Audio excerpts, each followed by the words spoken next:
سلامونه د کرکن فور درنو لیدونکو وخت ما بخیر ستاسو پام را اړوم مهمو خبرونو ته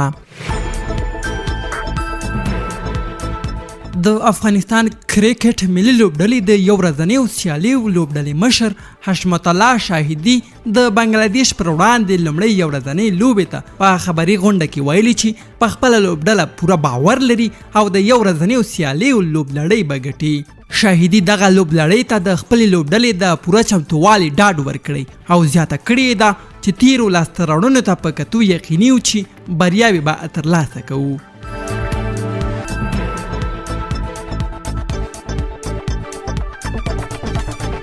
حشمت الله شاهدي به له اصغر افغان وروسته دوهم افغان لوبډلې مشر شي چې 50 ورځنیو لوبې کې افغان لوبډله رهبري کوي.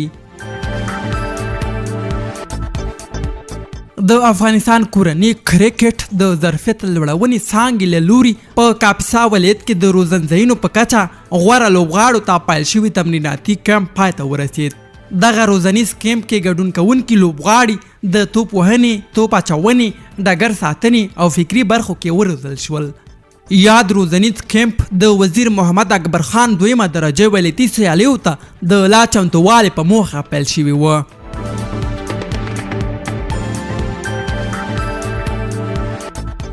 د کرکټ نړیوال شورا له لوري د افغانستان کرکټ بورډ د لوبو ریفري حمیم تلوار حمید د 2016 کال شلوريز نړیوال جام لپاره د آسیایي هیوادونو غوراوي سیالیو د ریفري په توګه ټاکل شوی دی. د نړیوال جام غوراوي سیالي د 9 آسیایي هیوادونو ترمنځ نن چهارشنبه په عمان کې پایلیږي. د افغانستان او بنگلاديش ترمنځ د 53 ورځې سیالیو لړۍ نن پیلیږي. لومړی لوبه به نن د مازدیګر په 4:30 بجو ترسره شي. تر دې مخکې د دواړو لوبډلو ترمنځ له وروستیو 50 ورځې سیالیو 15 افغانستان او 15 بیا بنگلاديش لوبډلې ګټلې دي.